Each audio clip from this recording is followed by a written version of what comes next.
अपने आप को प्रभु के चरणों में समर्पित कर दो, अपने कर्मों को प्रभु के चरणों में समर्पित कर दोगे, बच जाओगे, माया के प्रहार से बच जाओगे। प्रभु कहते हैं जो शुभ शास्त्र के विधान के अनुसार कर्म किया गया, और अशुभ जो शास्त्र के प्रतिकूल आचरण बन गया है, वो भी सब मैं संभाल लूंगा, तुम केवल मेरी शरण में हो जाओ, तुम्हें नहीं भोगना पड़ेगा। भगवान कह रहे हैं। अगर बुद्धि ही खराब है तो भगवान की बात समझ में कैसे आएगी। कितना बढ़िया कृपा करके भगवान हमें उपदेश कर रहे हैं। अगर शास्त्र प्रतिकूल भी आचरण हो गए तो तू चिंता मत कर, मेरी शरण में आ जा। अनंत माताओं जैसा दुलार लेकर प्रभु, पर अपने लोग ऐसे मूढ़ हैं, ऐसी मलिन बुद्धि है कि इस बात को हम समझते ही नहीं। मैं कर लूंगा, मैं सुखी हो जाऊंगा, मैं अभी तक ये किया है आगे भी ऐसा करूंगा। व्यर्थ का अभिमान पतन का मार्ग पुष्ट करता है। श्री भगवान कह रहे, संन्यास योग का तात्पर्य होता है भगवान के चरणों में समर्पण करना, अर्पण करना। जब सब कुछ तू मेरे को अर्पण करेगा तो तू मुक्त हो जाएगा, जीवन मुक्त, और जीवन मुक्त परमानंद का अनुभव करता है। ये फल है। तत्कुरुष मदर्पणम, जो भी तू कुछ कर रहा है, यत करोषि, मेरे को अर्पण कर दे। बचा रहे हैं भगवान, बच जाओ। कर्म दोष, कर्म बंधन, जन्म मृत्यु, इससे बिल्कुल बचने का उपाय भगवान बता रहे हैं। पर इतनी मलिनता है हमारी बुद्धि में कि अभी सुनेंगे फिर भूल जाएंगे। अर्पण करने की भावना ही नहीं बन पा रही। एक स्थिति आती है जिसमें अर्पण करने का भी भाव नहीं रह जाता, क्योंकि अर्पण करने वाला ही नहीं बचा तो क्या अर्पण करें। वो एक स्थिति है, इसे बुद्धिवाद से लेकर के ना चले, नहीं तो स्थिति नहीं प्राप्त होगी, केवल बातें रहेंगी। हमारी स्थिति है शरीर में, शरीर संबंधियों में, भोगों में। देख लो तो आपको अभी ये अनुभव करना चाहिए कि अभी अहंकार है, देहाभिमान है, कर्तृत्व भोक्तृत्व भाव है, तो समर्पण वृत्ति में आओ। हर कर्म प्रभु को समर्पण करो, हर क्षण प्रभु को समर्पण करो, प्रभु के आश्रित हो जाओ। श्री भगवान कह रहे हैं हमारा सबके प्रति समभाव है। समोहम सर्वभूतेषु न मे द्वेष्योस्ति न प्रियः, ये भजन्तु माम भक्त्या मयि ते तेषु चाप्यहम्। बहुत अमृतमयी बात श्री भगवान कह रहे हैं। समोहम सर्वभूतेषु, मैं बराबर सब में विराजमान हूं, चाहे जड़ हो, चैतन्य हो, पापी हो, पुण्यात्मा हो, कोई भी हो। विद्या विनय संपन्ने ब्राह्मणे गविहस्तनी स्वनीचय सुपाके चा पंडिता समदर्शिना। जो भगवान का भजन करते हैं तो भगवान का प्रभाव स्वभाव उतरता है, वही उनका स्वभाव हो जाता है। जैसे भगवान समदर्शी, ऐसे भगवान का भक्त समदर्शी हो जाता है। निरपेक्षम मुनिम शांतम निर्वैरम समदर्शिना।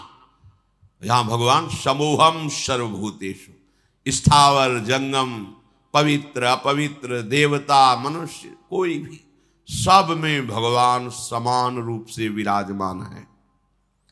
न मे द्वेष्योस्ति न प्रियः, मेरा कोई द्वेष का पात्र नहीं है और न मेरा कोई प्रिय है।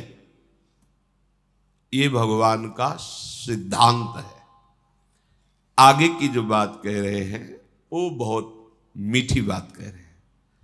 मेरा स्वभाव है समदर्शी, ना कोई मुझे प्रिय है ना कोई अप्रिय है, ना मेरा कोई द्वेष का पात्र है ना कोई प्रिय पात्र है।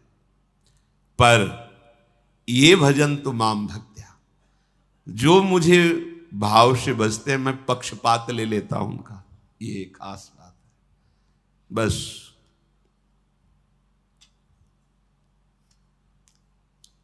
इसी बात से हम जीत गए। अगर केवल हिसाब हो तो हम कभी भगवत प्राप्ति नहीं कर सकते, कि तुम जो करोगे वही तुम्हें मिलेगा, तो हम कभी भगवत प्राप्ति के लायक ही नहीं हो सकते।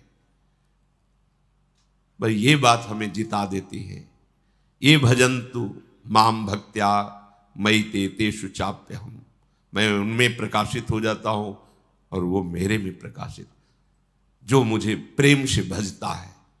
अब प्रेम है कि नहीं ये तो पता नहीं, पर प्रभु के सिवा और कोई है नहीं। वही जीवन है, वही हमारे सब हैं। राधा राधा राधा, इससे जीत गए।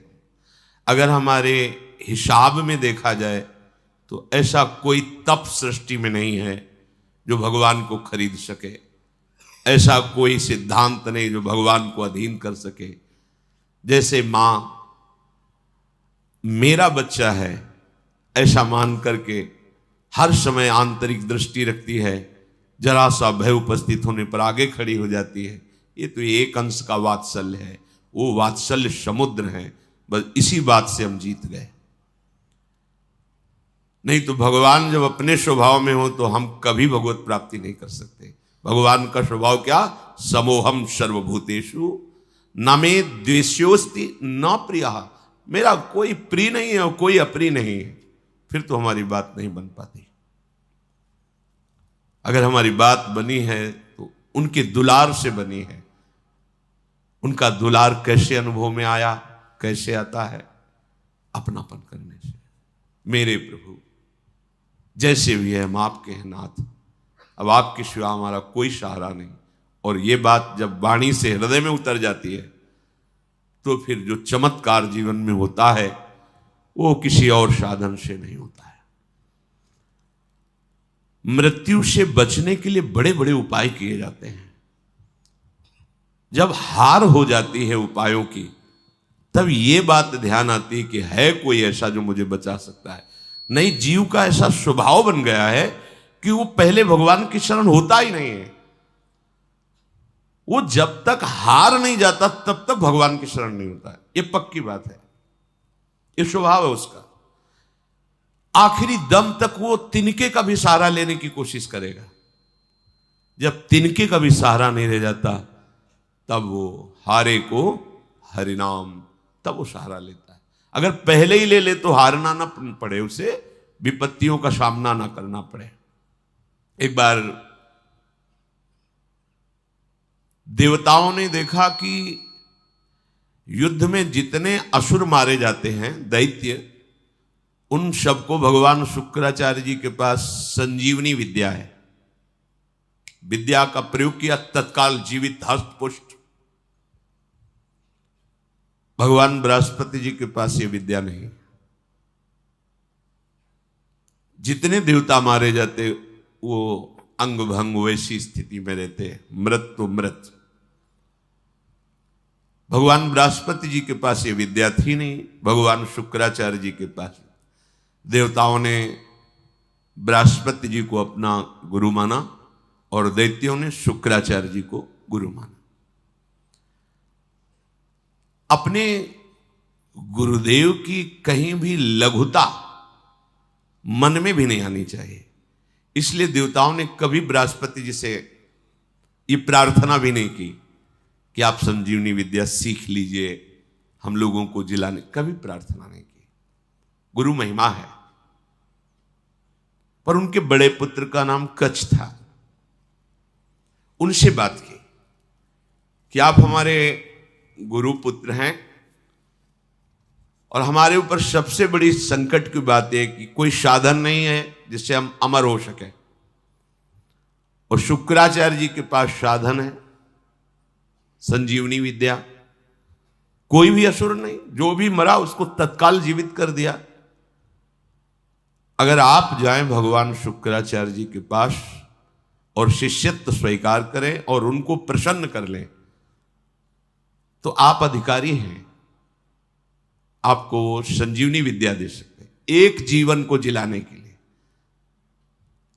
अपनी जो पराविद्या है, ये जन्म मरण का चक्र ही रोक करके श्री जी के पास प्राप्ति कराने वाली ये पराविद्या है। जिनसे संजीवनी विद्या प्रकट हुई है उनकी भी संजीवनी है हमारी लाडली जो। जय श्री हरिवंश मदन सर जर्जर विथिकित श्याम सजीवन मूली। दिव्य प्रमोद रससार निजांग संग पीयूष बीच निचय रविसेचयंती कंदर्प कोटि सर मूर्छित नंद सोनु संजीवनी जयति कापि निकुंज देवी। ये जो अपने पास विद्या है ना, ये परा विद्या है, करोड़ों संजीवनी विद्या इसके समान नहीं। क्योंकि हमारी लाडली जो अनंत ब्रह्मांडों के ईश्वर भगवान श्री कृष्ण की भी संजीवनी मूरी है। संजीवनी जयति कापि निकुंज देवी। देवराज इंद्र ने जब हाथ जोड़ करके प्रार्थना की, बृहस्पति भगवान के बड़े पुत्र कच्छ अभी 9 किशोर अवस्था को प्राप्त हुए थे, उन्होंने कहा कि आप सब हमारे सम्माननीय हैं और आप हमको हमारे पिता बृहस्पति के समान आदर दे रहे हैं। अब हमारा कर्तव्य बनता है आपकी रक्षा करना।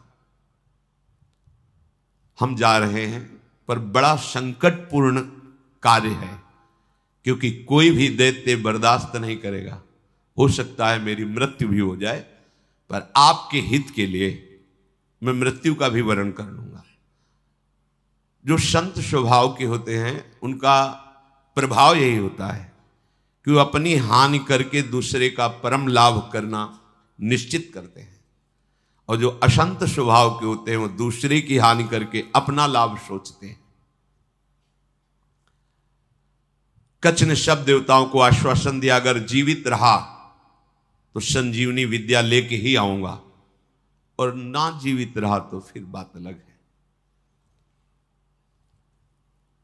इसमें परहित की भावना बहुत जोर की। परहित की भावना जहां होती वहां भगवान रक्षा करते हैं। स्वसुख वांछा जहां होती वहां आसुरी भाव होता है, राक्षसी भाव होता है, फिर वहां दुर्गति होती है।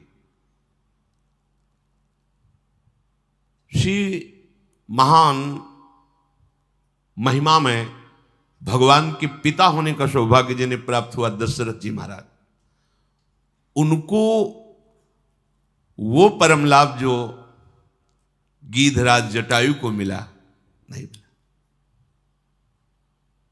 पंख कटे हुए रावण के अस्त्र से तड़प रहे, प्राण कंठ में है, बस चितवत राम चरण की रेखा।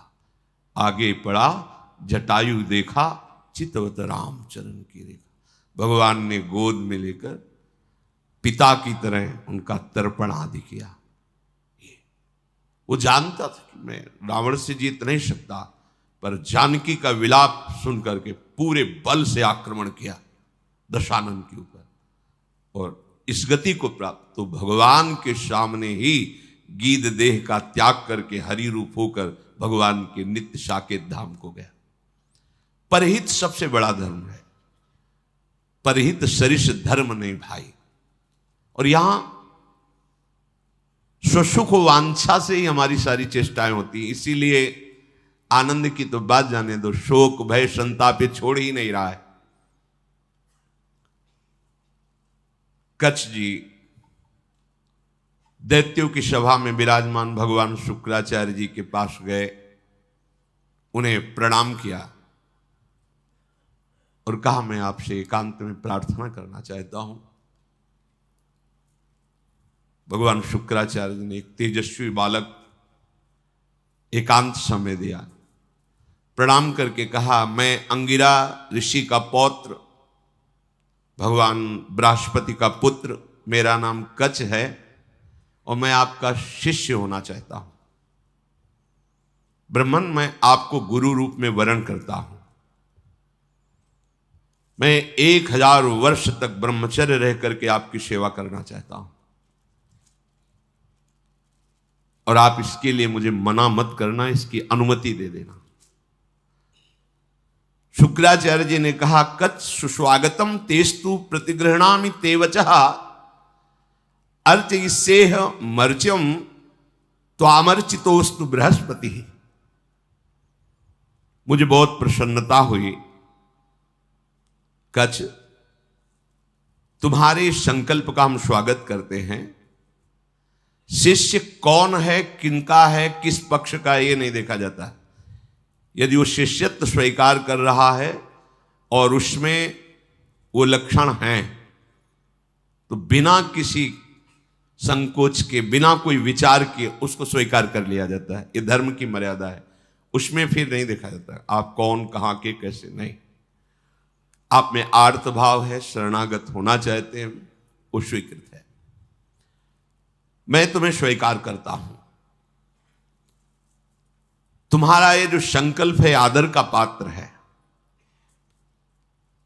तुम्हारा सम्मान करना, भगवान बृहस्पति का सम्मान करना है। तब कच्छ ने कहा कि आपने बड़ी हम पर कृपा कर दी। महाकांतिमान कच्छ बड़े ही सुंदर थे। उनके सामने जल लेकर संकल्प किया, 1000 वर्ष तक मैं अखंड ब्रह्मचर्य रहूंगा। शुक्राचार्य जी ने कहा मेरे ही भवन में तुम्हें अब रहना होगा और तुम प्रकाशित मत होइए कि मैं बृहस्पति पुत्र हूं, क्योंकि दैत्यों में देवताओं के प्रति द्वेष भाव है, वो अमंगल कर देंगे। और मेरी ये पुत्री देवयानी तुम्हारी ही अवस्था की है, नवकिशोर अवस्था ही, यौवन के पदार्पण की भूमिका को कहते हैं। तारुण्य प्रथमो प्रवेश समय, इसे किशोर अवस्था कहते हैं। तरुण अवस्था की प्रवेश की, अभी जवान नहीं कह सकते, वो प्रवेश स्थिति, ये बड़ी देव स्थिति होती है।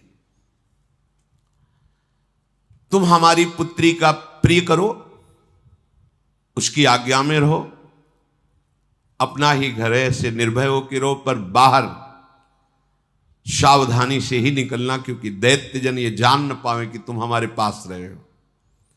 अभी कोई संजीवनी विद्या की बात भी नहीं की। देवयानी से कहा अब ये यही रहेंगे। 1000 वर्ष तक का इन्होंने नियम पूर्वक ब्रह्मचर्य का संकल्प लिया है। देवयानी जी ने स्वीकार किया उनको। वो सदैव देवयानी के सामने हाथ जोड़कर प्रणाम करना, उनकी आज्ञा में रहना, जैसे गुरु वैसे गुरु पुत्री, ऐसा भाव। 500 वर्ष व्यतीत हो गए ब्रह्मचर्य से रहते हुए और गुरु भवन में सेवा करते हुए। कोई नहीं जान पाया। एक दिन किसी गुप्तचर ने दैत्यराज को बताया कि भगवान शुक्राचार्य के घर में कोई नवकिशोर बालक बहुत ही देदीप्यमान, कांतिवान, काफी समय से रह रहा है। अब 500 वर्ष से कुछ हुआ नहीं था, इसलिए छूट भी हो गई थी।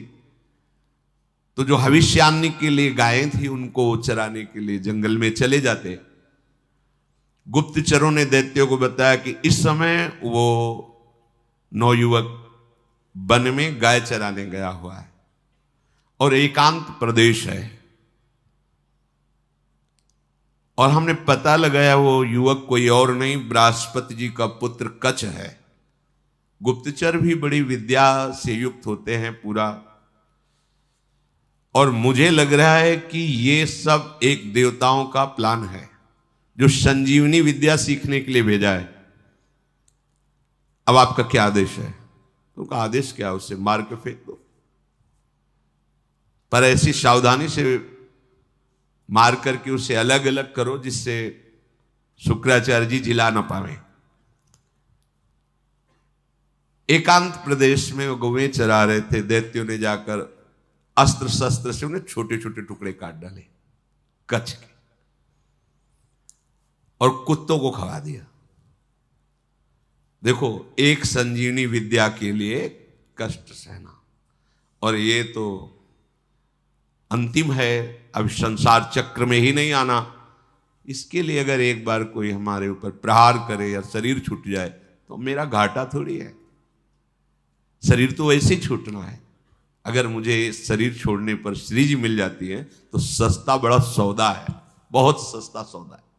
प्राण दिए यह प्रेम न पाइए, और मुझे मिल रहा है। तो दौड़ के पहले नंबर में खड़े होना चाहिए। ये तो एक संजीवनी विद्या है, प्राप्त तो है। दैत्यों के पास इतने सामर्थ्यशाली महात्मा भी हैं, क्या उनका स्वभाव बदला? क्या वो आनंद से तृप्त हुए क्या? लेकिन राधा राधा कह के देखो, ये राधा नाम परा विद्या है, अमृत है, तुम्हें तृप्त कर देगा। समस्त कामनाएं भस्म करके, कर्म बंधन से मुक्त करके, प्रेम में डुबोकर श्री जी के पास पहुंचा देगा। जहां न आना है न जाना है, जहां पाना तो खूब है, न गैस बनेगी, न मल बनेगा, न मूत्र बनेगा। दिव्य, न बुढ़ापा है, न कोई पीड़ा है, न कोई रोग है, चिदानंद शरीर।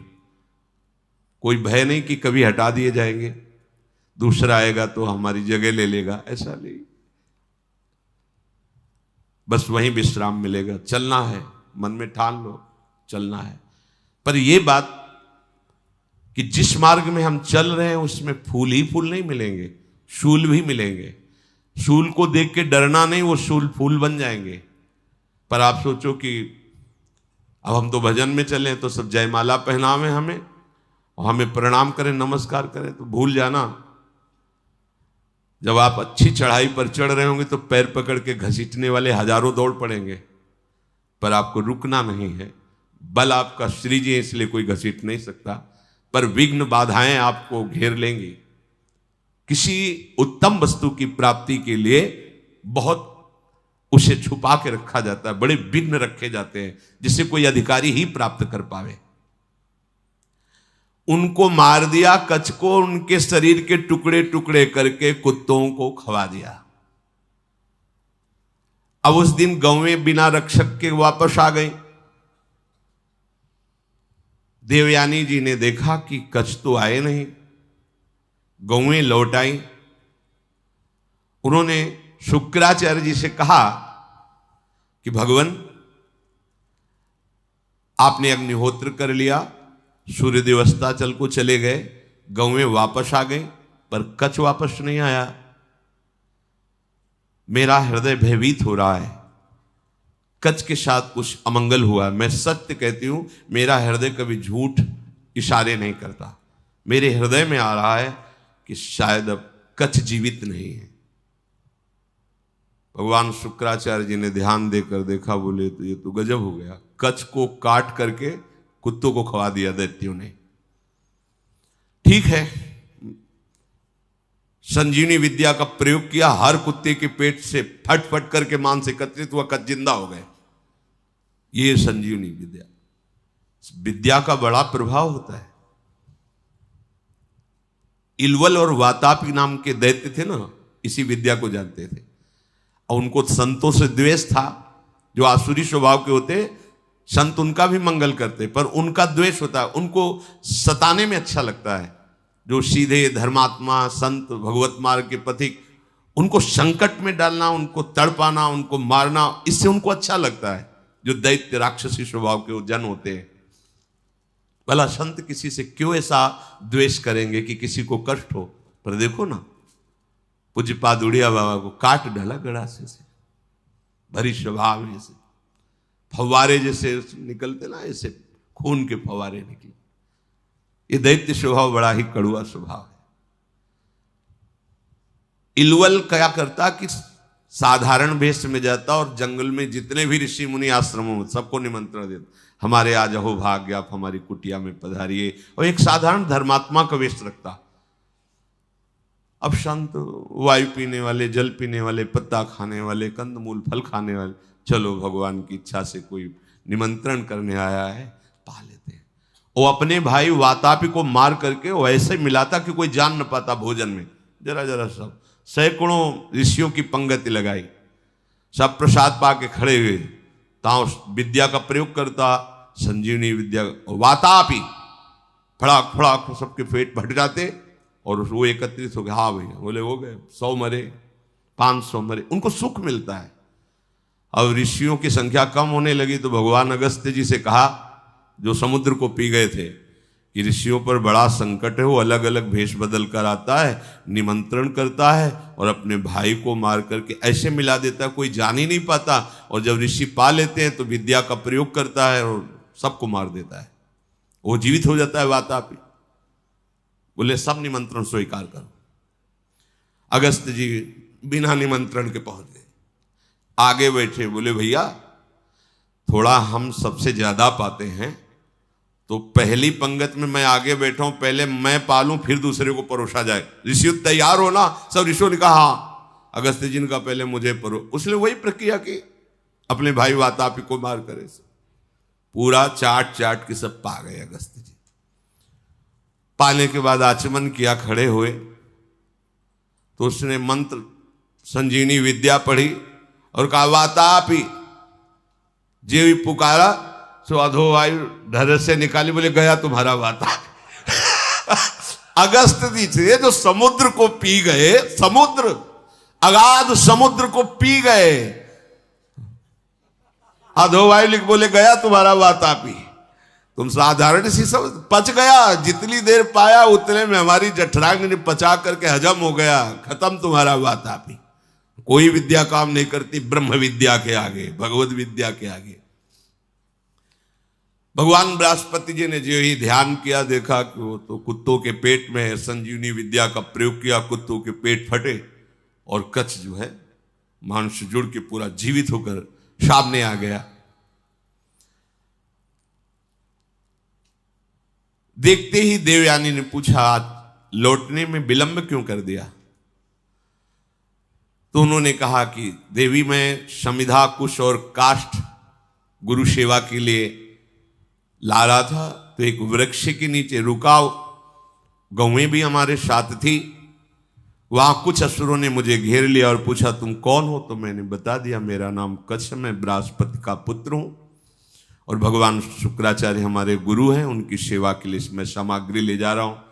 तो उन्होंने मुझे मार दिया और मार करके कुत्तों को खवा दिया। मेरी स्मृति कभी भंग नहीं होती क्योंकि मैं अखंड ब्रह्मचारी हूं। ब्रह्मचर्य में बहुत बड़ी सामर्थ्य है जिसका महत्व आज नहीं समझा जा रहा है। अगर आपका शरीर स्वस्थ है, किसी औषधियों का सेवन नहीं हो रहा है संसारिक, और आप ब्रह्मचारी हैं, एक बार श्लोक पढ़ लीजिए, वो पूरा टेप हो जाएगा। दोबारा कोई बात सुननी नहीं पड़ती, एक बात सुन लिया पूरा दिमाग में बैठ जाएगा। भारी से भारी मेहनत करने पर कभी थकावट नहीं होगी।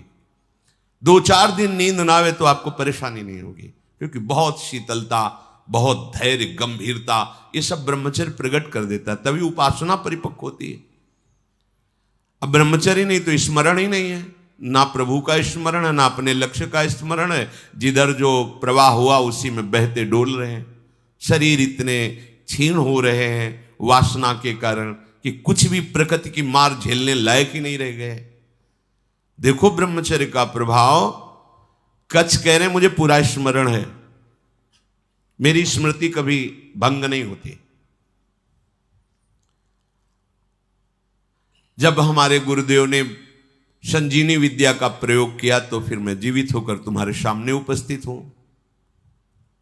कच्छ ने जब अपने मारे जाने की बात कही तो देवयानी बड़ी सावधान हो गई कि कच्छ को अब गाय चराने नहीं भेजना। दैत्यों को तो पता था कि हमने मारकर खवा दिया। अब तो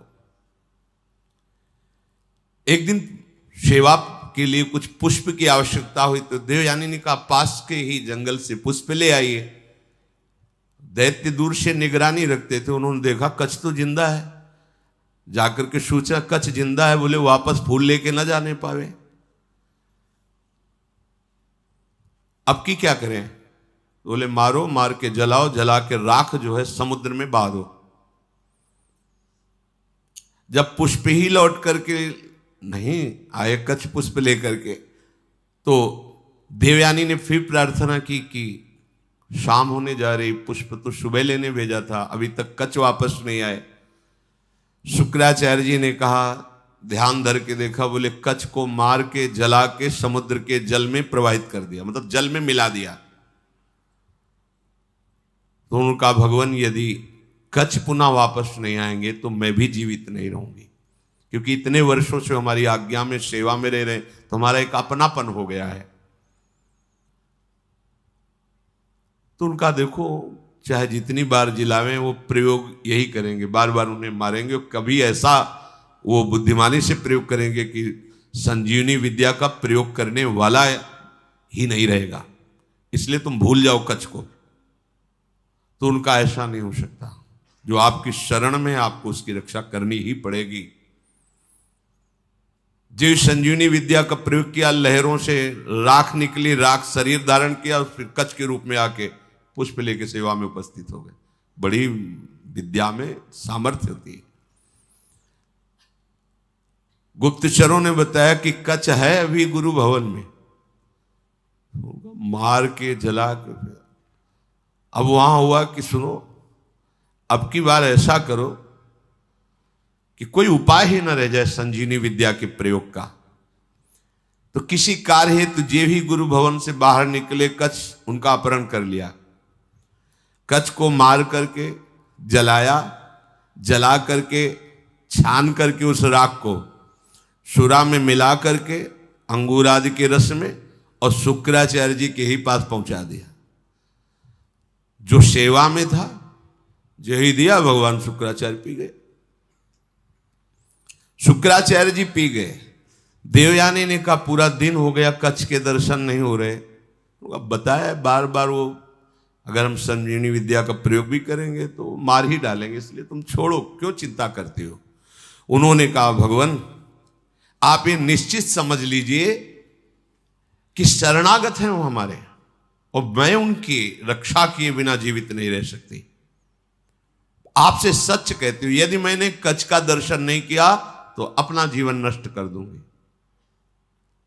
प्यार तो होता है परिवार के जनों से।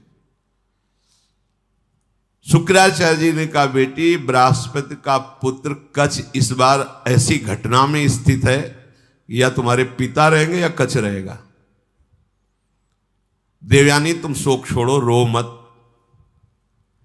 तुम्हारी जैसी विवेकशालिनी और शास्त्र स्वाध्याय करने वाली युवती के लिए ऐसा रोना या ऐसी बात कहना मैं जीवन त्याग दूंगी, ये उचित नहीं है। असंभव है अब जिलाना कच्छ को। बोले क्यों? बोले हमारे पेट में पहुंच चुका है वो। ध्यान के द्वारा देखा कि अंगूर आदि के रसों में सुरा मिला के उनको पिला दिया। बोले कच्छ को हम ही को पिला दिया गया।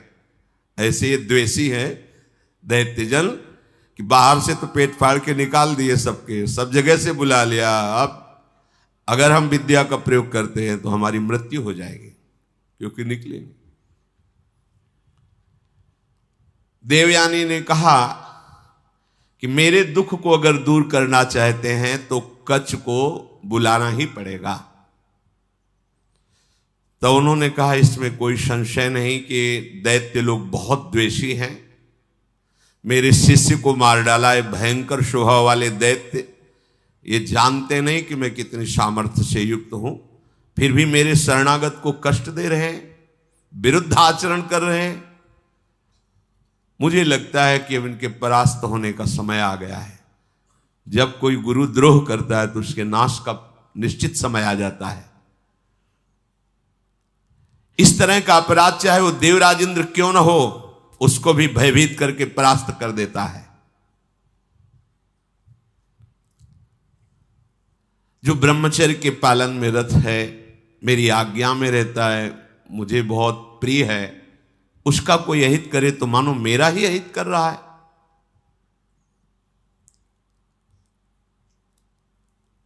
गुरु ने मन में विचार किया कि अब कैसे उसको जिलाए। तो कच्छ तुम मेरी बात सुन रहे हो, संजीवनी विद्या का ध्यान करते हुए कहा। तो अंदर से कच्छ बोले हाँ गुरुदेव सुन रहा हूं, बहुत भयभीत भी हूं, क्योंकि मैं आपकी आंतों के बीच में फंस गया हूं। विद्या के प्रभाव से अंदर से आवाज। गुरुदेव आप प्रसन्न हो, मैं आपको प्रणाम करता हूं। जैसे पुत्र का पिता पर और पिता का पुत्र पर स्नेह होता है, उसी प्रकार हमारा आपके प्रति और आपका हमारे प्रति स्नेह है। शुक्राचार्य जी ने कहा उस समय मैं नहीं जान पाया जिस समय तुम हमारे मुख द्वार से उदर में गए। तो उनका गुरुदेव आपके प्रसाद से और ब्रह्मचर्य से मेरी स्मरण शक्ति मरने पर भी नहीं छूटती। मुझे पूरी याद है। यदि आपने संजीवनी विद्या का प्रभाव किया और मैंने आपके पेट को फाड़ा तो सबसे बड़ा कलंकी मैं कहलाऊंगा कि गुरुदेव की हत्या करने वाला है। गुरुदेव, यद्यपि मैं कष्ट में हूं पर मैं आपके पेट को, आप ऐसा संजीवनी विद्या का प्रयोग मत कीजिए जिससे आपकी मृत्यु हो जाए। मैं हर क्लेश सह सकता हूं लेकिन गुरु के विरुद्ध नहीं चल सकता। आचार्यपाद, असुरों ने मुझे मार करके मेरे शरीर को जलाकर चूर्ण बना करके और अंगूर आदि के रस में मिलाकर आपको पिला दिया है। ब्राह्मी, आसुरी, दैवी तीनों मायाओं के आप ज्ञाता हैं। आपके होते हुए कोई भी माया उल्लंघन नहीं कर सकती। शुक्राचार्य जी ने कहा बेटी दूसरा कोई कार्य कहो तो तुम्हारा प्रिय कर दें। अब कच्छ को बचा पाना बड़ा कठिन है, थोड़ी देर में मेरी आते कच्छ को पचा लेंगे। मेरे उदर के विदीर्ण होने के सिवा कोई दूसरा उपाय नहीं रह गया। अगर मैं ब्रह्म विद्या का प्रयोग करता हूं तो मेरे उदर में वो जीवित होंगे, उनका उदर, मेरा उदर फटेगा, मैं मर जाऊंगा। देवयानी जी ने कहा पिताजी कच्छ का नाश नहीं होना चाहिए क्योंकि आपका शरणागत शिष्य है और आपका वध होना ये मैं देख नहीं सकती, सह नहीं सकती। आप बड़े प्रवीण हैं, दोनों के बीच का रास्ता निकालिए। शुक्राचार्य जी ने कहा बृहस्पति के पुत्र कच्छ, तुम हमारी बात सुन रहे हो? देवयानी तुम पे प्रसन्न है और मैं भी तुम्हारा हित करना चाहता हूं, इसलिए तुम सुनो, मैं तुम्हें मृत संजीवनी विद्या देता हूं। आए भी इसीलिए थे, आज तक नहीं कहा था। गुरु की शरण जिस भाव से हुआ जाता है बिना मांगे वो बात पूरी हो जाती है यदि आपकी निष्ठा और भावना है। देखो ऐसी परिस्थिति दैत्यों ने प्रकट की विपरीत, लेकिन वही विपरीतता इनके लिए अनुकूलता का स्वरूप हो गई। शुक्राचार्य जी ने कहा तुम सुनो, मैं तुम्हें संजीवनी विद्या का उपदेश करता हूं। संजीवनी विद्या का उपदेश किया और कहा जब मैं अपने ऊपर प्रयोग करूंगा तो तुम बाहर निकलना, मेरा पेट फाड़ के तो मेरी मृत्यु हो जाएगी, फिर तुम संजीवनी विद्या का प्रयोग मेरे ऊपर करना जिससे मैं जीवित हो जाऊंगा। मेरे शरीर से जीवित निकलकर तुम मेरे वास्तविक पुत्र बन जाओगे क्योंकि मेरे उदर में रहे तुम। गुरु से विद्या प्राप्त करके सामर्थ्यशाली होने पर भी शिष्य को सदैव गुरु के प्रति दोष दृष्टि से रहित धर्मयुक्त दासता का भाव ही रखना चाहिए। तो भगवान शुक्राचार्य से संजीवनी विद्या प्राप्त करके उन्होंने कहा हाँ प्रभु मेरी स्मरण में आ गई संजीवनी विद्या। जे ही प्रयोग किया संजीवनी, शुक्राचार्य जी का पेट फटा और कच्छ बाहर निकले। बड़ा ही तेजस्वी स्वरूप संजीवनी विद्या प्राप्त करने के बाद और हो गया कच्छ का, मानो मूर्तिमान वेद रूप धारण करके आ गए हो। शुक्राचार्य गुरुदेव को भूमि में मृत पड़ा देख करके उन्होंने अपनी गुरु विद्या संजीवनी का प्रयोग किया। जे ही प्रयोग किया ते ही उठ खड़े हुए भगवान शुक्राचार्य, साष्टांग प्रणाम किया। गुरुदेव मैं विद्या से शून्य था, उस दशा में आपने मेरा पालन पोषण किया और अत्यंत दुर्लभ मृत संजीवनी विद्या दी जो अमृत धारा है। कोई भी महात्मा ऐसा कैसे हो सकता है कि अपने ऐसे उपकार करने वाले गुरुदेव को कभी भी दुखी कर सके। आप ही मेरे माँ हो, आप ही मेरे पिता हो। हे गुरुदेव, हम जिस कार्य के लिए आए थे वो कार्य पूर्ण हुआ, पर मैं सदैव आपका हूं, आपका दास हूं। जब जैसी आज्ञा आप हमें जरूर दीजिएगा। गुरु की कृपा के बिना कोई भी विद्या सिद्ध नहीं होती। जो गुरुदेव से विद्या प्राप्त करके गुरुदेव की अवहेलना कर देता है, उसे प्रतिष्ठा रहित पाप पूर्ण नरकों की प्राप्ति होती है। कोई भी मंदबुद्धि अज्ञान से युक्त होकर के कभी यदि अपने गुरुदेव का अपमान कर दे तो धर्म भ्रष्ट हो जाएगा, उसे ब्रह्म हत्या का पाप लगता है। इस लोक परलोक में दोनों में उसकी निंदा होती है। तपस्या की निधियों की निधि अप्रमेय शक्तिशाली महानुभाव शुक्राचार्य जी ऐसी बात सुनकर बहुत प्रसन्न हुए गुरु निष्ठा देख करके। कच्छ ने देवताओं का कार्य सिद्ध कर दिया, संजीवनी विद्या उन्हें प्राप्त हो गई, पर वो 1000 वर्ष पूरा करने के लिए अपने गुरु की सेवा में रहे। फिर प्रणाम किया और कहा, अब मुझे अपने घर जाने की अनुमति दीजिए।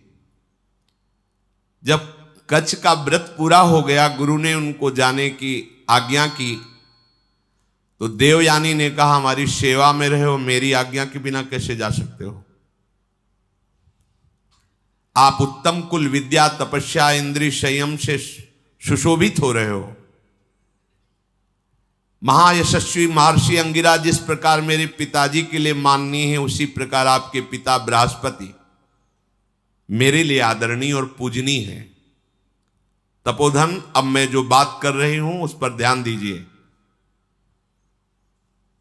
आपका ब्रह्मचर्य व्रत 1000 वर्ष का था, समाप्त हुआ, और मैंने आपको अंदर से वर्ण किया है कि तुम हमारे पाणी ग्रहण भाव को स्वीकार करके पति बनो। मंत्रोच्चारण पूर्वक विधि पूर्वक मेरे पिता के सामने मेरा पाणी ग्रहण करो। मैंने अंदर से ये भाव किया है। कच्छ ने कहा, अब दोबारा ऐसा शब्द उच्चारण मत कर देना। देवयानी, तुम्हारे पिता भगवान शुक्राचार्य मेरे भी पिता हैं, क्योंकि मैं उनके उदर में रह चुका हूं। क्या कभी भाई अपनी बहन के प्रति ऐसा भाव कर सकता है? तुम हमारी परम पूजनीय हो, ऐसे शब्द उच्चारण मत करना। वैसे गुरुपुत्री हो, और ऐसे भी मैं शुक्राचार्य के उदर में रह चुका हूं। महात्मा भार्गव को तुम प्राणों से भी अधिक प्यारी हो। गुरुपुत्री होने के कारण मेरी परम पूजनीय बहन हो तुम। ऐसे शब्द उच्चारण मत करो। देवयानी, जैसे मेरे गुरुदेव तुम्हारे पिता शुक्राचार्य सदा मेरे माननीय है, बिल्कुल उसी तरह मैं गुरुदेव की तरह तुम्हारा सम्मान करता हूं, तुम्हारी आज्ञा में रहा हूं। ऐसी बात मैं सुनना भी नहीं चाहता। देवयानी ने कहा,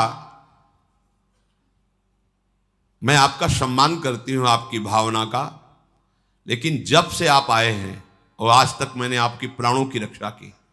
मेरे ही कारण आप जीवित हो, मेरे ही कारण तुम्हें संजीवनी विद्या मिली। मैं हठ ना करती तो तुम हमारे पिता के हाथों में ही पच जाते। इसलिए तुम्हारा जीवन मेरा दिया हुआ जीवन है। इसलिए सौहार्द के साथ मैं कहती हूं कि मैं उत्तम भक्ति के द्वारा तुम्हारी आराधना करूंगी। तुम धर्म के ज्ञाता हो, मेरे प्रति ऐसा भाव त्याग दो और मेरा पाणी ग्रहण स्वीकार करो।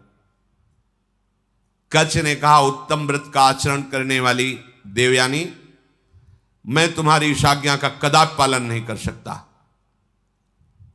तुम्हें प्रसन्न होना चाहिए मेरे ऊपर। मैं तुम्हें गुरु से भी बढ़कर पूज्य दृष्टि से सदैव देखा हूं। मेरे हृदय में कभी तुम्हारे प्रति ऐसा भाव नहीं आया। मैं तुम्हारी ये बात नहीं सुन सकता। तुम मेरी बहन थी, बहन हो और बहन ही रहोगी, ये मेरा दृढ़ निश्चय है। अब मैं तुम्हारा आशीर्वाद चाहता हूं, मुझे आशीर्वाद दो और मैं अपने देवलोक को जाता हूं। तुम्हारा मंगल हो।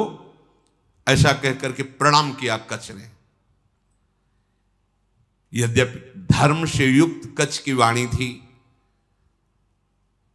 देवयानी को गुस्सा आ गया।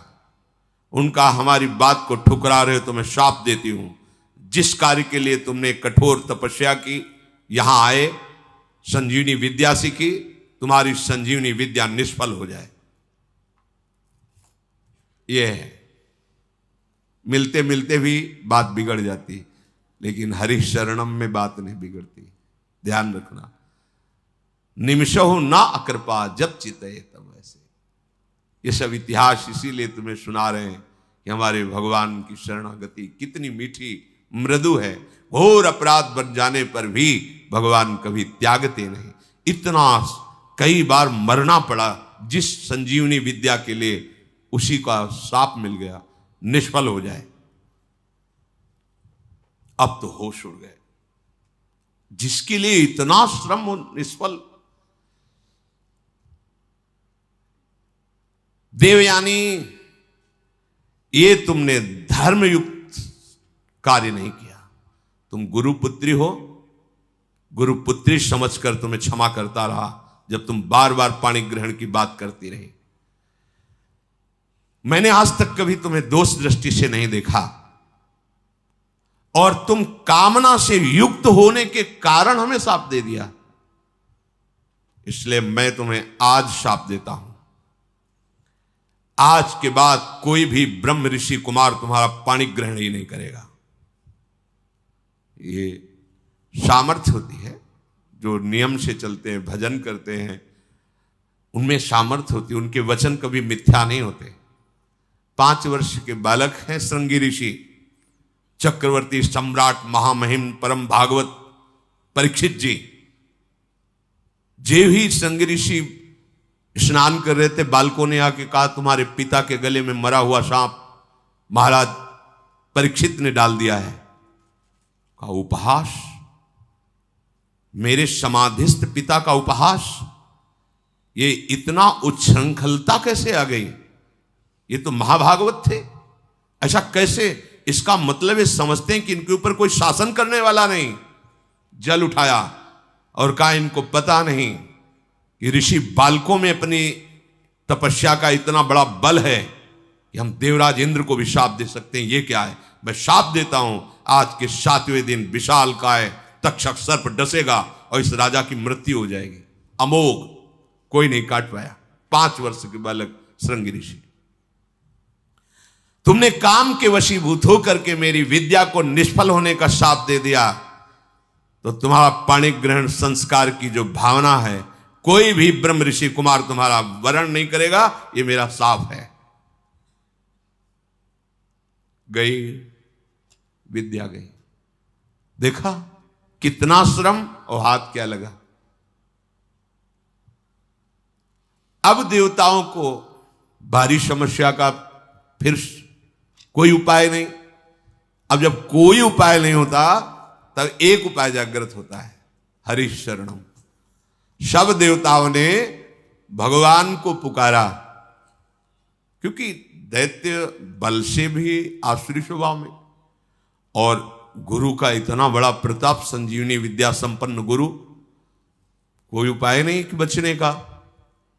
प्रार्थना ब्रह्मा जी से की। ब्रह्मा जी, भगवान शंकर, शव देवता, सुमेरु पर्वत जो 4 लाख योजन का है, वहां एकत्रित हुए और भगवान की सबने प्रार्थना की, स्तुति की। जो स्तुति की, श्री भगवान सामने प्रकट हो गए। आर्त भाव की हुई स्तुति तत्काल अनुभव कराती कि भगवान हमारी बात सुन रहे हैं। वो भाव आना कठिन होता है। अगर वो भाव आ जाए तो पुकारते ही भगवान आपको दिखाई देंगे। उसे आर्त भाव कहते हैं। जैसे गजेंद्र ने आर्त भाव में पुकारा, द्रौपदी जी ने आर्त भाव, एक क्षण भी नहीं लगा भगवान उपस्थित हो। ऐसे समस्त देवता, भगवान ब्रह्मा शंकर आदि ने जब आर्त भाव से भगवान को पुकारा कि एकमात्र भगवान श्री हरि ही अब हमारी रक्षा कर सकते हैं, वही उपाय कर सकते हैं। जे भी भगवान श्री हरि सुमेरु पर्वत पर प्रकट हुए, समस्त देवता, ब्रह्मा जी, भगवान शंकर ने देखा कि जैसे करोड़ों सूर्य एक साथ उदय हो गए हो, ऐसी आभा प्रकट हुई। किसी भी देवता की नेत्रों में सामर्थ्य नहीं थी उस आभा की तरफ देख सके। इसलिए इस श्लोक आता है सुधा, तेजो रूप निकुंज एव कलयन नेत्रादि पिंड स्थितम। निकुंज ऐसा तेजोमय है कि किसी की सामर्थ्य नहीं देख सके। जब लाडली जी की सखियों की कृपा होती, जो आचार्य रूप से आई, वो जब दिव्य नेत्र देते तब निकुंज को करोड़ों सूर्य एक साथ जैसे प्रकट हो गए, ऐसी कांति प्रकट हुई। सबकी आंखें चौंधे आ गईं, सब बेशुद्ध हो रहे हैं। भगवान ब्रह्मा शंकर आदि सावधान होकर के सुंदर झांकी की। उस तेज के बीच में मरकतमणि पन्ने के समान स्वच्छ श्यामल शरीर, जैसे कमल के भीतरी भाग के समान सुकुमार नेत्र, लाल लाल डोरियां, चमकता हुआ करोड़ों बिजलियों की कांति वाला पीतांबर, सर्वांग सुंदर श्याम शरीर, रोम रोम से सुंदरता फूट पड़ रही है। धनुष के समान टेढ़ी भौहें, बड़ा सुंदर मुख, महामणिमय किरीट, भुजाओं में बाजूबंद, कानों में झलकते हुए कुंडलों की चमक, कपोल सुंदर खिले हुए, करधनी में लड़ियां, हाथों में कंगन, गले में चरणों तक माला। भगवान श्री हरि प्रकट हुए। जे ही भगवान प्रकट हुए तो भगवान के दिव्य पार्षद आसपास सब सेवा में उपस्थित, सुदर्शन चक्र आदि मूर्तिमान पार्षद रूप होकर सेवा में रहते हैं। जब आदेश होता है तो अस्त्र रूप धारण करके फिर लीला करते हैं, जैसा आदेश भगवान का होता है। समस्त देवताओं ने साष्टांग पृथ्वी पर लौट करके भगवान श्री हरि को प्रणाम किया और सबने भगवान की स्तुति की। अजात जन्म स्थिति संयमाया गुणाए, निर्वाण सुखार्णवाये, अणुरणिम्ने परिगण्य धाम्ने, महानुभावाय नमो नमस्ते। संपूर्ण सृष्टि का प्रादुर्भाव, स्थिति और प्रलय ये आपसे ही होती है, पर आप इससे संबंध नहीं रखते। होती आपसे ही है पर आप इससे संबंध नहीं रखते। जैसे चुंबक के आकर्षण से लोहा जो जड़ है वो चलायमान होता है, पर चुंबक की कोई इच्छा नहीं होती, उसका स्वाभाविक ऐसा आकर्षण है कि उसमें हलचल पैदा हो जाती है। ऐसे ही श्री भगवान की सामर्थ्य से सृष्टि का सृजन पालन लय होता रहता। भगवान निर्लेप है, निर्विकार है, प्राकृत गुणों से रहित एवं मोक्ष स्वरूप परमानंद के महान समुद्र, सूक्ष्म से भी सूक्ष्म और महान से भी महान, हे परमेश्वरशाली प्रभु श्री हरि, हम आपको बार बार नमस्कार करते हैं। समस्त देवताओं ने भगवान की स्तुति की और कहा, प्रभु आप ही हमारे रक्षक हैं। जब कोई विशेष संकट पड़ता है तब आप हमारी रक्षा करते हैं। ब्रह्मादि देवताओं ने स्तुति करके मौन होकर हाथ जोड़कर खड़े हो गए। यह स्वभाव है क्या, जब हार जाता है तब याद आती भगवान की। ये सबका स्वभाव, पहले ही भगवान की याद कर लो। पर वो जब किसी ऐसी विपत्ति में फंसता है कि कोई सहयोगी नहीं होता, तब भगवान की याद आती है। सब हाथ जोड़कर खड़े हो गए। समस्त लोकों के एकमात्र स्वामी भगवान श्री हरि ने कहा, ब्रह्मा, शंकर और समस्त देवताओं, सावधान होकर सुनो, ये मेरी सलाह है, इससे तुम सबका मंगल होगा। इस समय तुम्हें यह समझना चाहिए कि गुरु की कृपा है दैत्यों के ऊपर। तुम युद्ध में परास्त नहीं कर सकते। गुरु मेहरबान तो चेला पहलवान। भगवान कह रहे हैं तुम परास्त नहीं कर सकते। असुरों पर काल का एक छत्र कृपा प्रसाद है, क्योंकि वो गुरु सेवा में है, शुक्राचार्य जी को अनुकूल किए हुए हैं। उनकी इस समय कोई भी अभ्युदय या अवनति नहीं कर सकता। हमारा विचार है कि इस समय तुम्हें अस्त्र शस्त्र रहित होकर उनकी सभा में जाना चाहिए, नमस्कार करना चाहिए, उनसे मित्रता करनी चाहिए और फिर एक बड़ा कार्य का अनुष्ठान करो। जब तुम्हारा कार्य सिद्ध हो जाए फिर तुम भले उनसे लड़ाई करना। तुम्हारा कार्य होगा समुद्र मंथन, जिससे अमृत निकलेगा। उस अमृत को तुम पी लोगे तो संजीवनी विद्या की जरूरत ही नहीं, कोई देवता मरेगा ही नहीं। पर अमृत अकेले नहीं निकलेगा, मंथन में प्रयत्न करेंगे वो भी, पर वो अहंकार और द्वेष से युक्त होने के कारण उस अमृत के अधिकारी नहीं है। वो अमृत तुम्ही को मिलेगा। वो अमृत का प्रभाव है, जरा सा भी मुख में चला जाए तो कभी वो मरेगा नहीं। लेकिन ये अमृत पीकर देवता भी परम शांत या परमानंद में निमग्न नहीं है, वो भी अंदर से भयभीत रहते हैं, उनके अंदर भी कामनाएं हैं। इसलिए ये अमृत काम का नहीं है। अपने कौन सा अमृत?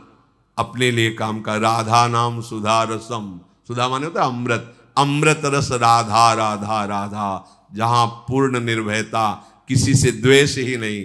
हरिवंश नाम लीन जे अजात शत्रु ते सदा।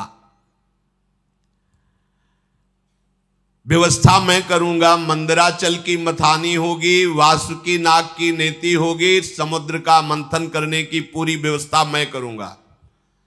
आलस्य प्रमाद छोड़कर विश्वास करो और जाओ, हाथ जोड़ो, प्रणाम करो दैत्यों को और उनको मिलाओ, अपने मित्र बनाओ, और फिर ये बताओ कि दोनों मिलकर समुद्र मंथन करें और उसमें से अमृत निकलेगा और हम सब पान कर लेंगे। वो राजी हो जाएं। बिल्कुल क्रोध मत करना, और जो कुछ भी निकले मेरे इशारे के बिना तुम स्वीकार करने की चेष्टा मत करना।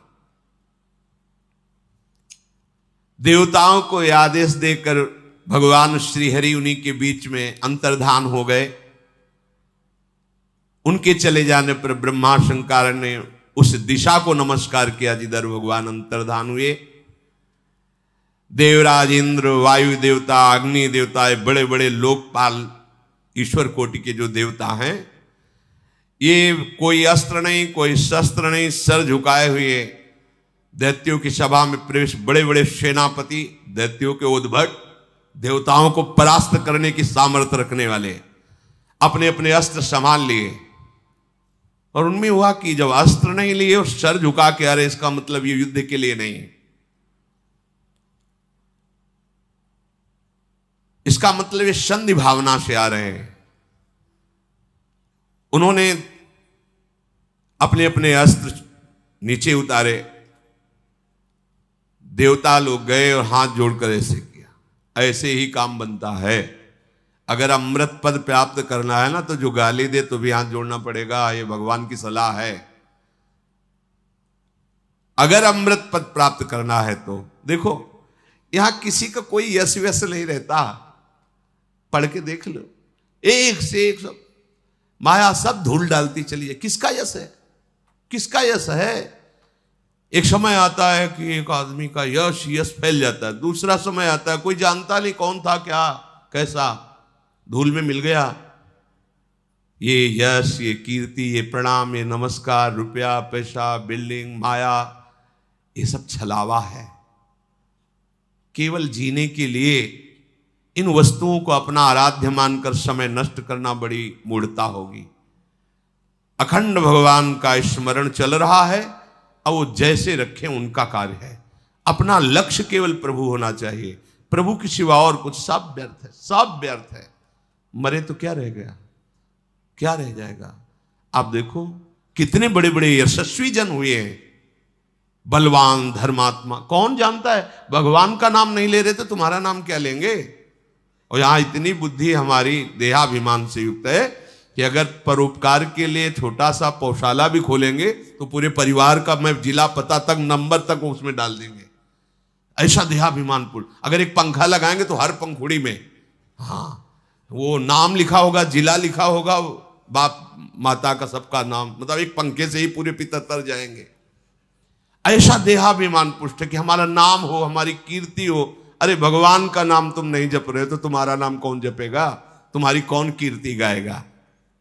इसलिए यदि अमृत पद प्राप्त करना है तो झुकना सीखो, सर झुकाना सीखो सबके चरणों में, क्योंकि सब में मायाधीश भगवान गुप्त रूप से विराज। वो देख लेंगे कि अहंकार रहित हो, तुम्हें अमृत पद दे देंगे। भगवान ने सलाह दी, यदि तुम्हें अमृत पान करना है तो तुम्हें सर झुकाना पड़ेगा। इसीलिए भगवान के भक्तों को देखो, कितना भी सताया जाए कभी विरोध नहीं करते। जोई जोई प्यारो करे सोई मुहि भावे।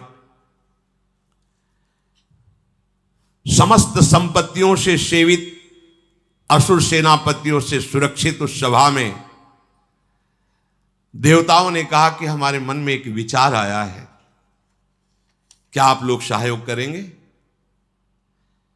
हम दोनों मिलकर के यदि समुद्र मंथन करें और उससे अमृत निकलेगा, पक्का निकलेगा, हमें विश्वास है क्योंकि भगवान ने बताया था। अगर आपको जचे तो आप स्वीकृति दे दो, तो उपाय किया जाए अमृत मंथन का। तो वहां शंबर, अरिष्ट नेमी, त्रिपुर निवासी बड़े बड़े बलवान दैत्य बैठे थे। उन्होंने कहा अमृत मिल जाएगा तब तो सब बढ़िया बात बन गई। अब इसमें समझौता की क्या बात है, हम सब एक ही है, चलो समुद्र मंथन प्रारंभ करते हैं। सबने मंथन के लिए स्वीकृति दे दी, समुद्र मंथन के लिए। भगवान ने बताया था कि मंदराचल की मथानी होगी, 11,000 योजन ऊपर 11,000 नीचे। एक योजन का मतलब 4 कोस, 11,000 का मतलब 11 का मतलब 44,000 कोस, 44,000 कोस ऊंचे। और नीचे मूल जड़ भी 11,000 उखाड़ के लाना है समुद्र के समीप, और इसकी मथानी बनानी है। मंथन किसका हो रहा है? समुद्र का। अब बड़े बड़े बलवान देवता दैत्य मंदराचल को ललकारते हुए, गरजते हुए उखाड़ तो लिया, पर फिर संभाल नहीं पाए तो सैकड़ों देवता और दैत्य चटनी बन गए, इतना बड़ा पहाड़। अब देवताओं ने भगवान का स्मरण किया कि प्रभु शुरुआत से अमंगल शुरू हो गया, और डर गए सब कि अब ये तो घटना इतनी घट गई, इसी में हजारों देवता दैत्य पिस गए तो कैसे काम चलेगा। भगवान जिनकी पंखों से सामवेद उच्चारण होता है, उन गरुण जी के ऊपर विराजमान मंद मंद मुस्कुराते हुए आए जो देवता दानव चकनाचूर हो चुके थे। किसी के कंधे टूट गए थे, किसी का हाथ टूट गया, किसी के कमर टूट गई, कोई मर गया। भगवान गरुड़ पर बैठे हुए ही अमृतमयी दृष्टि से देखा, सब स्वस्थ, सब जीवित। कर तुम अकर तुम अन्यथा कर तुम। ऑपरेशन नहीं करना पड़ा हड्डियों का, औषधि नहीं लगानी पड़ी। समझो, भगवान बिना औषधि के भी, सारी औषधियों में सामर्थ्य उन्हीं के है। अगर कोई औषधि काम कर रही है तो भगवान की ही सामर्थ्य है। वो आपको, आपके मन को, आपके हृदय को परम शीतल कर देंगे। इसलिए सब औषधियों की औषधि हरिनाम है, विश्वास करो। अमृतमयी दृष्टि से सबको स्वस्थ और जीवित कर दिया। इसके बाद गरुड़ जी को आदेश किया, गरुड़ जी थोड़ा नीचे उतरे। ऐसे ही जैसे कोई कमल का फूल पकड़े, ऐसे भगवान ने मंदराचल को उठाया, गरुड़ जी के एक पंखे पे रख लिया और कहा चलो समुद्र के किनारे सब, और समुद्र के तट पर जाकर मंदराचल को विराजमान किया। भगवान के आज्ञानुसार वासुकी नाग को बुलाया गया और कहा तुम्हें हम वचन देते हैं कि अमृत में तुम्हारा हिस्सा होगा, पर आपको नेति का काम करना पड़ेगा। वासुकी नागों के राजा है, हजारों फड़धारी, विशाल काय। वो भी आनंदित हुए और समुद्र मंथन में मंदराचल की नेति, वो रस्सी बनने का काम किया। अब उत्साह सहित मंदराचल को समुद्र में पधराया गया। ऊपर से वासुकी नाग की नेति बनी। समुद्र मंथन आरंभ किया गया। भगवान ने देवताओं को इशारा किया हमारे साथ आओ। वो वासुकी नाग के मुख को की तरफ असुर लोग हट गए, बोले हमको तुम इतना नीच समझते हो कि सांप की पूंछ पकड़ेंगे, नहीं होगा समुद्र मंथन। भगवान यही चाहते थे। भगवान ने कहा नहीं, आप अगर आपको ऐसा लगता है चलो सब पूंछ पे चलो, क्योंकि जब मंथन होगा तो भारी विषाग्नि निकलेगी वासुकी नाग के मुख से। असुर स्वभाव के जो होते हैं ना, उनको यही, अगर उनका मंगल भी चाहो ना तो उनको अमंगल ही अच्छा लगता है। उन्होंने कहा कोई हम ऐसे वैसे नहीं है कि हम सांप की पूंछ पकड़े, तुम आगे रहो हम पीछे नहीं। समुद्र में भगवान ने कहा आइए आइए आइए पकड़िए, और देवता उसका काम बन गया, चलो पूंछ की तरफ चलो। अब देवताओं ने पूंछ की तरफ और असुर मुख की तरफ, लक्ष्य है अमृत प्राप्ति, समुद्र मंथन प्रारंभ किया। लेकिन जेव ही घुमाया तो मंदराचल धसने लगा। फिर भगवान से कदम कदम पर भगवान की जरूरत है भगवत प्राप्ति के लिए। चाहे जितने बड़े तपस्वी, साधना, ज्ञानी, बैरागी कोई भी हो, बिना भगवान के, चाहे उन्हें गुरुदेव भगवान बोलो चाहे भगवान बोलो, बातें उनके बिना कृपा प्रसाद के, ये तो अमृत है सृष्टि का, वो तो ज्ञानामृत है, प्रेमामृत है, उसकी प्राप्ति कैसे हो सकती? सब कुछ ठीक, मंथन प्रारंभ, मंदराचल धसने लगा। अगाध समुद्र, भगवान का चिंतन किया, भगवान की प्रार्थना की कि प्रभु कृपा करके अब तो सहयोग करो, नहीं तो सब किया कराया। सबके मुंह में उदासी छा गई। भगवान ने तुरंत एक विशालकाय कच्छप का रूप धारण किया। सत्य संकल्प भगवान की इच्छा करते ही 1,00,000 योजन की पीठ है जिनकी, 4,00,000 कोस तक कच्छपावतार भगवान का, 1,00,000 योजन की फैली, 1,00,000 योजन प्रस्तारिणा द्वीप युवा परो महान, मानो कोई बहुत बड़ा द्वीप प्रकट, 4,00,000 कोस, 1,00,000 योजन, 4,00,000 कोस भगवान की पीठ थी, कच्छप भगवान। सबके देखते देखते मंदराचल के नीचे चले गए। मंदराचल से मानो जैसे पीठ में कोई खुजली करे, ऐसे कच्छप भगवान को खुजली सी लगी, आराम करने लगे। मंदराचल की अब तह मिल गए, कच्छप भगवान की पीठ पर मंदराचल। अब तो मंदराचल को घुमाना प्रारंभ किया गया। समुद्र मंथन संपन्न करने के लिए असुरों में भगवान आसुरी शक्ति के रूप में, देवताओं में दैवी शक्ति के रूप में, वासुकी नाग में निद्रा के रूप में, नीचे कच्छप के रूप में, ऊपर सहस्त्रावाव रूप रख करके पकड़े हुए सबसे ऊपर चोटी पे, ये किसी को पता नहीं। पूरा का पूरा मंथन भगवान ही से हो रहा है। इसीलिए कहते हैं अहंकार मत करो, साधना तुमसे नहीं हो रही, भगवान करा रहे हैं। बात को समझो। लग रहा है कि देवता और दैत्य कर रहे हैं, शुरू से अभी तक देख लो, सलाह देने वाले, मार्ग बताने वाले, व्यवस्था करने वाले, और फिर अमृत का हरण भी होगा तो वो भी छुटा के तुम्हें पिलाने वाले।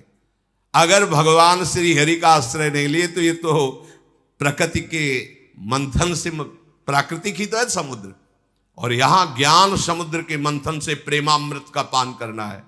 इनमें बिना जगत गुरु श्री कृष्ण के कौन विजय प्राप्त कर सकता है?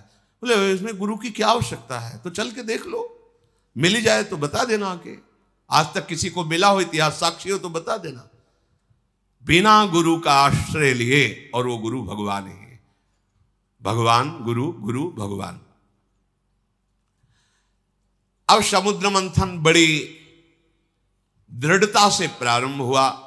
जेवी समुद्र मंथन प्रारंभ हुआ, वासुकी नाग के मुख से विष उगलना प्रारंभ। आप देवता सुरक्षित है पूंछ की तरफ, दैत्य झुलस रहे हैं। देवताओं की तरफ देख रहे हैं तो हल्की हल्की फुहारें आ रही हैं, शीतल। क्यों? भगवान के जिस पक्ष में है उनके पक्ष में हो ना, तो वहीं विष की ज्वाला और वहीं शीतल फुहारें। भगवान कह रहे समूहम सर्वभूतेषु, देखो समूहम, जो नीचे की पंक्ति में कहा जो मेरा भजन करता है, पक्षपात ले लेते हैं भगवान। शुद्ध हो गया समुद्र, भारी मंथन प्रारंभ हुआ। ऐसी विष के धुएं निकलने लगे, व्याकुलता बढ़ गई।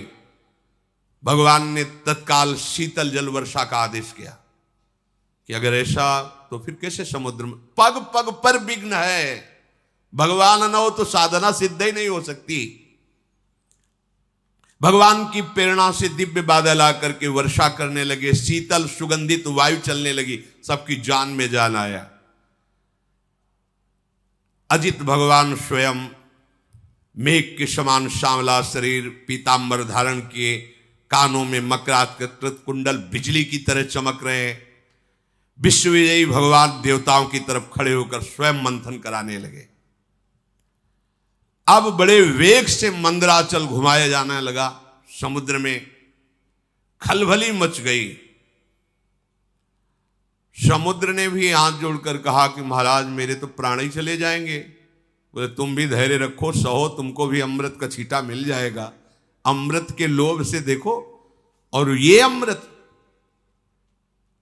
देवता पीकर भी किस सुख को प्राप्त कर रहे हैं, देख लो। ये नामामृत, लीला अमृत के सामने कुछ नहीं। ब्रह्मा जी रोज प्रणाम करते हैं भगवान के भक्त को। ये भगवान की भक्ति के समान जो प्रेमामृत है, कहीं नहीं, कहीं नहीं। जो अमृत पिए हुए देवता, उनसे भी श्रेष्ठ मानव देह कहा गया है। देव दुर्लभ ही होनी कही गई। क्यों? क्योंकि इसमें तुम नामामृत का पान कर सकते हो, ज्ञानामृत का पान कर सकते हो, प्रेमामृत का पान कर सकते हो। अब तो जे ही मंथन शुरू हुआ तो हलाहल विष निकला। मंथन काय के लिए हो रहा है?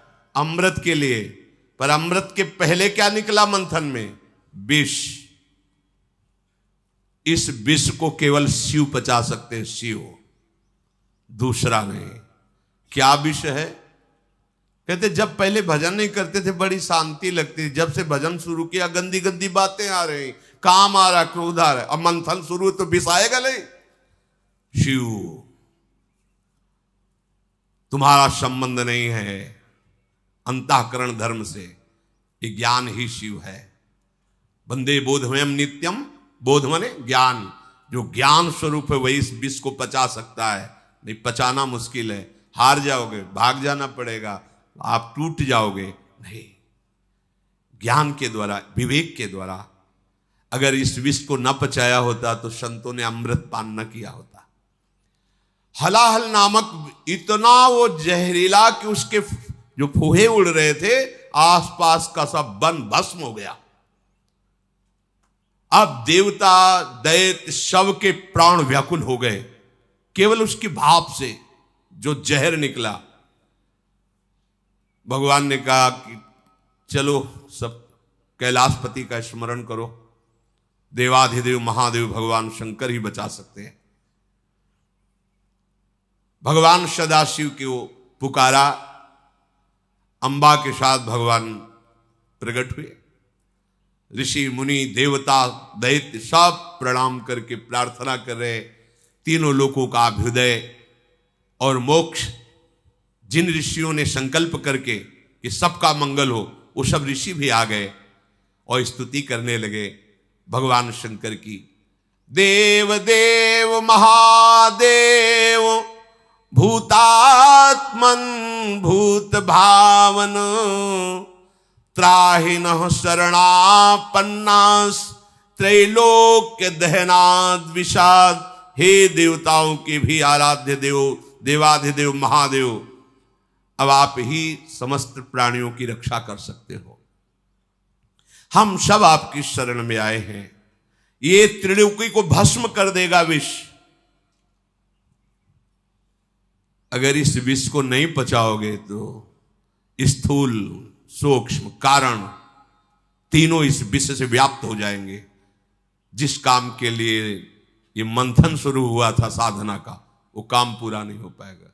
इस विष को पचाना ही होगा, शिव रूप होकर, जीव रूप होकर नहीं। देहाभिमानी जीव, अंतःकरण धर्म का दृष्टा शिव। अंतःकरण पर काम आदि का वेग आ रहा है, ना कि मेरे में। अगर ये ज्ञान नहीं रखोगे, हमारा मन ऐसा, हमारा मन ऐसा, ढो मन की सारी बातें, उसी में फंसे रहो। मन थोड़ी तुम हो, अंतःकरण में स्फुरित हो रहा, तुम उसको देख रहे हो। उसकी गंदी बातें मत स्वीकार करो, मत उसको सपोर्ट करो, जीत जाओगे। इस त्रिलोकी को भस्म करने वाले उग्र विष से आप हमारी रक्षा कीजिए। भगवान शंकर से जब स्तुति की समस्त लोकपालों ने, प्रजा का संकट देखकर अकारण करुणा करने वाले भगवान शंकर ने अपनी प्रिया अम्बा सती जी से कहा, देवी देखो तो बड़ा संकट उपस्थित हुआ इनके ऊपर। यद्यपि लालसा थी अमृत की, और निकला पहले विष। और सिद्धांत भी है, यत तज्ञे विषम्यु तो परिणामे अमृतोपमम। ये विष जैसा लगता है, 2 बजे उठना और फिर दिनचर्या करना, ब्रह्मचर्य से रहना, भजन की भावना में डूबना, किसी से कोई भी व्यवहार नहीं, मनोरंजन नहीं, ये सब विष जैसा लगता है, इसका परिणाम अमृत होगा। अब मेरा कर्तव्य बनता है कि मैं इन्हें निर्भय कर दूं। सबकी रक्षा करना सामर्थ्यशालियों की सामर्थ्य का प्रयोग है। सज्जन पुरुष अपने क्षणभंगुर प्राणों की भी बलि देकर दूसरे की रक्षा करते हैं। देखो, कोई भी कार्य करने के पहले अपने अर्धांग से अनुमति लेना ही चाहिए। यहां प्रमाण दे रहे हैं जगत गुरु भगवान शिव, सती जी से कह रहे हैं कि अब हमारे इनकी रक्षा करने आप आदेश कीजिए, आप सहमति दीजिए। उनके ऊपर कृपा करना ही है, और इस कृपा से मुझे पता है कि मुझे श्री हरि का प्रेम प्राप्त होगा, क्योंकि श्री हरि के ही द्वारा प्रेरित ये कार्य हो रहा है। चराचर जगत में जब श्री हरि प्रसन्न हो जाते हैं तो फिर उसको और कुछ प्रसन्न करना बाकी नहीं रहता किसी के लिए। मैं इस विष का भक्षण करूंगा। विश्व के दाता, जीवन दाता भगवान शंकर जब सती जी से ऐसा कहा तो सती देवी ने उस प्रस्ताव को पास किया। हाँ ठीक है भगवान, आप जगत अम्बा है ना, जगत मंगल के लिए, और अपने प्रभु का वो सामर्थ्य भी जानती है। भगवान ने उस विष को आकर्षण किया खप्पर में, पूरा विष, और भगवान शिव उस हथेली के पात्र में रखकर विष को पान कर गए। बड़ा प्रभावशाली था, इसलिए हृदय में नहीं जाने दिया, बाहर नहीं रहने दिया, यही गले में रोक लिया। हलाहल विष उसने प्रभाव दिखाया, पूरा कंठ श्याम वर्ण का हो गया। इसलिए भगवान शिव का एक नाम नीलकंठ भी है। जिस समय भगवान शिव वो विष पी रहे थे तो उससे एक छोटा सा एक विष की बूंद गिरी, उसी से जितनी जहरीली औषधियां, जहर और सर्प बिच्छू आदि जो जहरीले जंतु, उसी जहर से हुआ। अगर पूरा जहर होता तो क्या होता, सब भस्म हो जाता त्रिभुवन। भगवान शिव ने उसे गले में रोक लिया। फिर मंथन प्रारंभ हुआ, आगे की चर्चा है। ये समुद्र मंथन है, बिना हृदय मंथन किए भगवत प्राप्ति के अमृत पद को कोई प्राप्त नहीं करता। एक संजीवनी विद्या के लिए उन्होंने जीवन को दांव में लगा दिया। एक अमृत प्राप्ति के लिए जो लोकवत है, देखो कैसा, आप भगवदामृत पान करने के लिए कितने मजबूत होने चाहिए। इसे किसी ने कुछ कह दिया, आप रो रहे हो, कोई थोड़ा विघ्न आ गया, भजन छूट गया, उदास बैठे हो, भगवान तुम्हारी क्या यही भगवत्ता है, एक सुख सुविधा दी थी वो छीन लिया, अब कोई हमारा नहीं रहा वो छीन, ये सब बहुत नीचे स्तर के। तुम बहादुर हो, ऐसे सूरवीर हो कि त्रिभुवन में तुम्हारे कोई कदम को लड़खड़ा न सके, रोक न सके भगवत प्राप्ति, क्योंकि सहयोगी हमारे प्रभु हैं। देखो ना, समुद्र मंथन में अगर प्रभु ना हो तो प्रारंभ ही नहीं होता।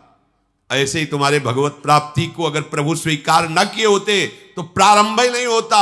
यही सर आवत अति कठिनाई, राम कृपा बिनु आई न जाई, गृह कारज नाना जंजाला, तेति दुर्गम शैल विशाला। पहाड़ जैसे हैं ये घर परिवार के मोह ममता, इसको जो लांघ कर तुम आए हो ना, तो हरि ने तुम्हें घसीटा है। वही अमृत पद तक सहयोग करते हैं और वही अमृत पद के रूप में मिलते हैं। इसलिए साधक को कहा जाता है कर्ता भाव छोड़ो। ये मत सोचो कि आप कुछ कर रहे हो, आपसे प्रभु करा रहे हैं। जैसे समुद्र मंथन में सब कुछ प्रभु कर रहे हैं। मंदराचल लाने वाले, सलाह देने वाले अर्थात प्रेरणा करने वाले, फिर मंदराचल को लाने वाले, फिर मंदराचल को रोकने वाले, फिर ऊपर से मंदराचल को दबाने वाले, वासुकी नाग में निद्रा के रूप में, देवताओं में दैवी शक्ति के रूप में, असुरों में आसुरी शक्ति के, वही सब रूप में कर रहे हैं। हमारे जो भी भागवतिक साधना होती मेरे प्रभु मेरे हृदय में बैठकर करा रहे हैं।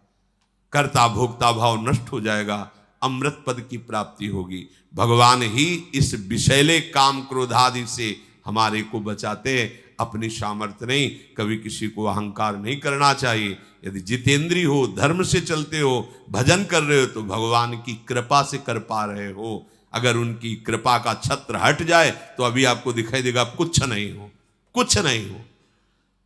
जहां कहीं किसी बड़े महात्मा को कभी ऐसा लगा तो भगवान ने अनुभव करा दिया। जैसे देवर्षि नारद जी बहुत बड़े महापुरुष हैं, काम विजयी, जरा सा लगा तो आपने चरित्र सुना। दुर्वासा जी बड़े महान महात्मा है, कोई साधारण थोड़ी भगवत स्वरूप है, लेकिन जरा सा अहम आ गया तो देखा त्रिभुवन में भागे घूमे। अगर कहीं किसी को कोई भी विभूति नजर आती है अपने में तो भगवत कृपा को देखो, अहंकार मत करो, क्योंकि वास्तविक भगवत कृपा से ही मार्ग चला जाता है। शेष चर्चा आगे। श्री राधा वल्लभ लाल।